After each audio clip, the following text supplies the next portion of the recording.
This is the MGTOW Infinium here with another Infinium short take. This Infinium short take is entitled Proof We're Being Actively Targeted. My brothers, we all know that as men, we are actively targeted by women for the main purpose of extracting resources out of us. What may not be apparent is how blatant that targeting process is and how truly callous and greedy women who do these things to men are. Which for the men who are targeted by women, even when they prove their innocence, they are still left with the devastation because of the targeting process by women.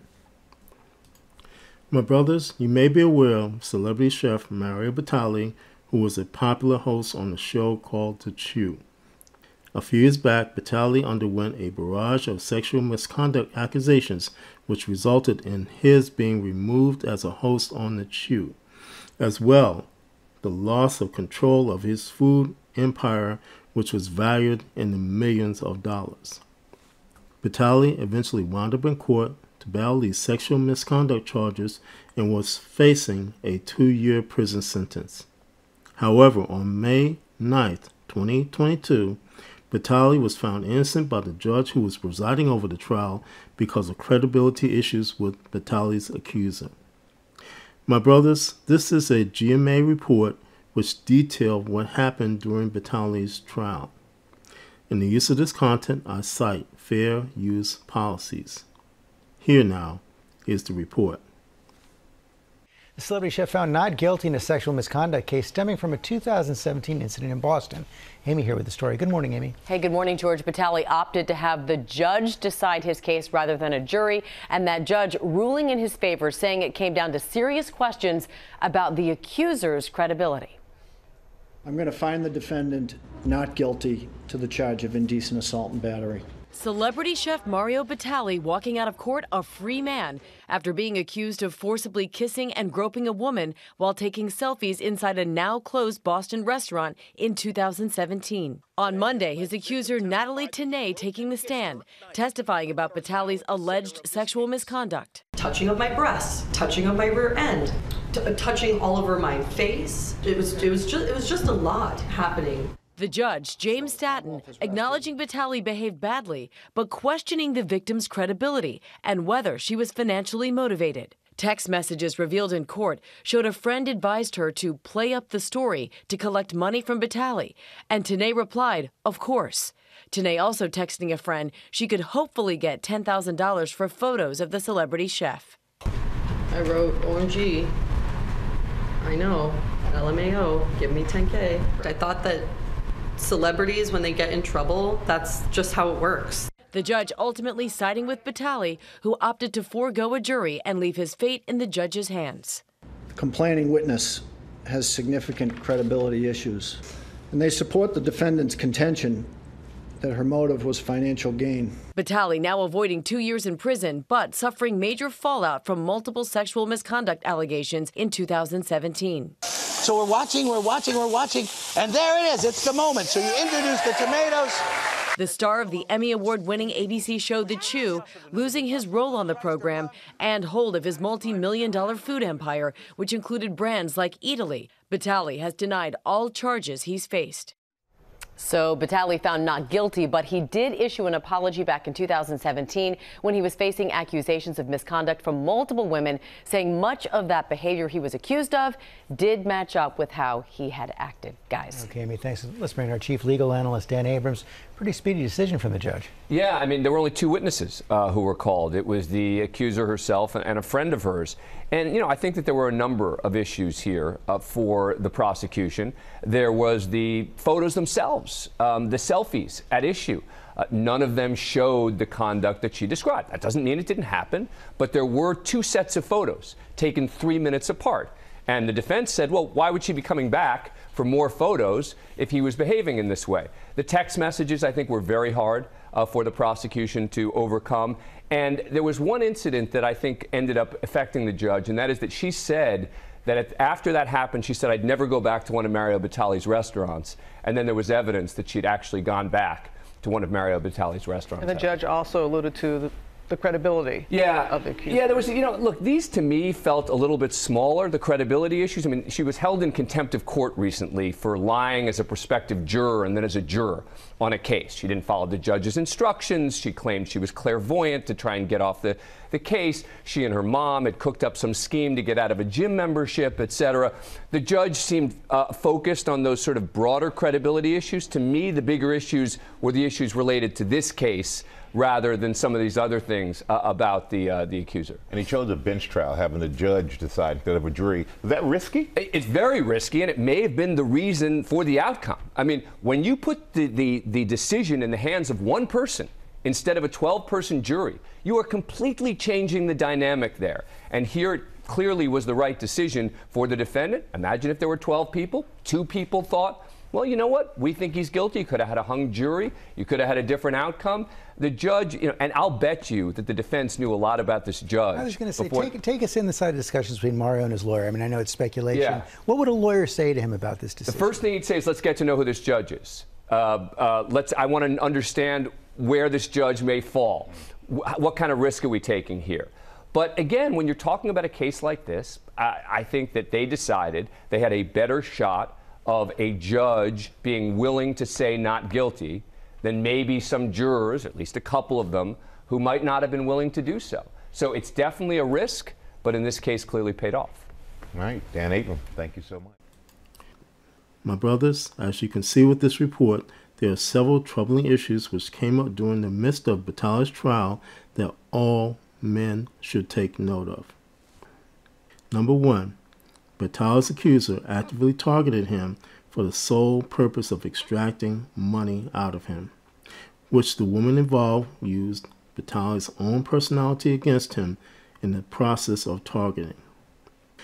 This means for all men, if because of your friendly nature you are doing anything like kissing, hugging, etc., a woman who you know, acquainted with, work with, etc., you should reconsider your actions. My brothers, here Batali probably underwent a tactic called latching on.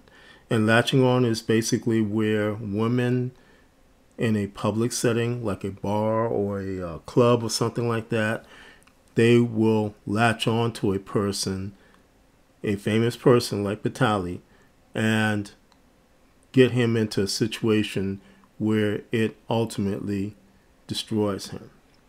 So, for instance, he may have been in some kind of restaurant situation, and because of his affable personality, he's outgoing, friendly, open, that type of thing. These women used that upon him, used his personality upon him, and latched onto him and got him into a trap where they could easily target him. Number 2, even in public, you as a man can be targeted in a public place, as what happened to Batali. In this case, Batali was targeted in public under the guise of taking innocent selfies, which in this case, the so-called victim may have directed Batali in terms of how the selfies were taken, and even came back when she determined that the first set of selfies was inadequate.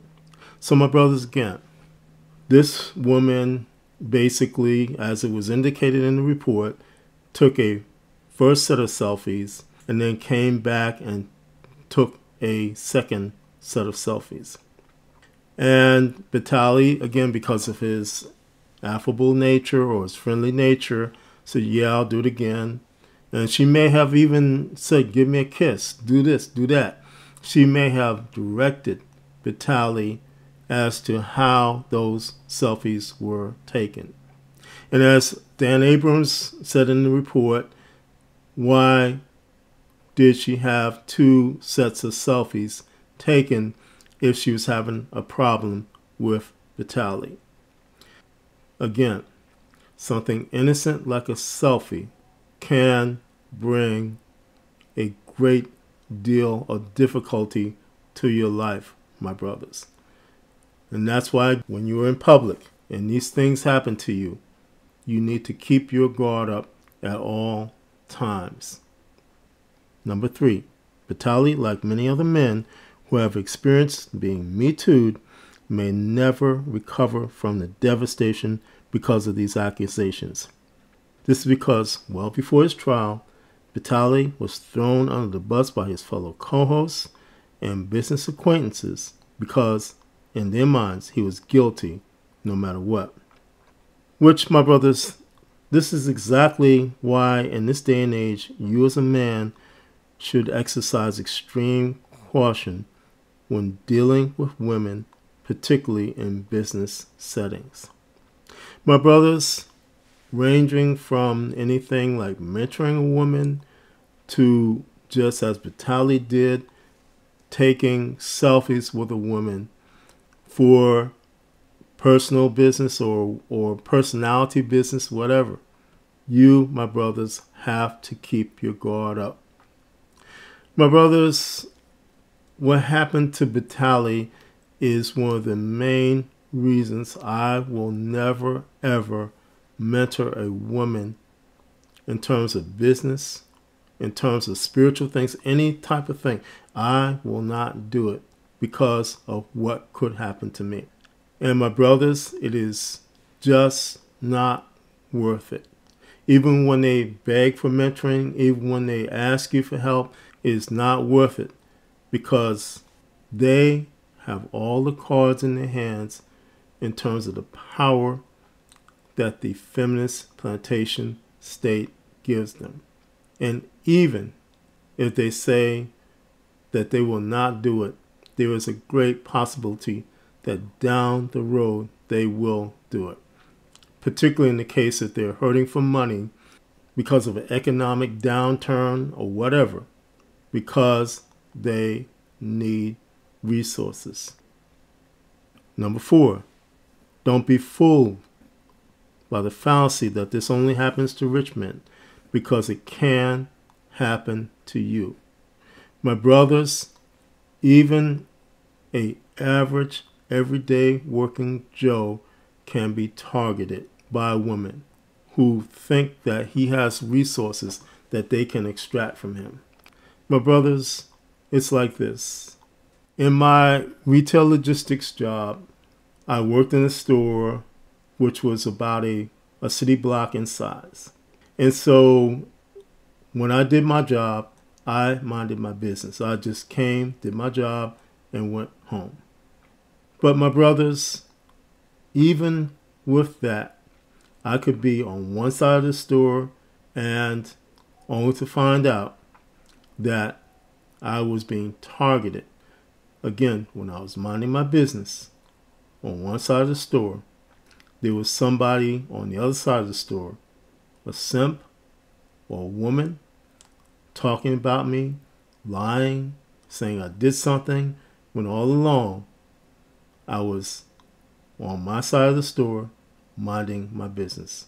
So again, even with the average working everyday Joe, what happened to Vitaly can happen to you. My brothers, what happened to Mario Vitaly should serve as a warning to we MGTOW men to hold the line at all costs, particularly in this time when MGTOW men are being labeled as anything from terrorists to strange homosexuals who need psychiatric help because of their desires to go their own way in freedom and in peace. Remember, your freedom as a man is vastly more beneficial than any relationship with a woman. Finally, even when she says that she's on the wall, there's a high probability that she's not what she says that she is, and it's more likely that she's an AWOLT. This is the MGTOW Infinium, and this has been an Infinium Short Take. My MGTOW brothers, as always, stay safe, stay strong, stay on the MGTOW path, and remember, MGTOW is the liberation of men's minds. MGTOW cannot and will not be stopped.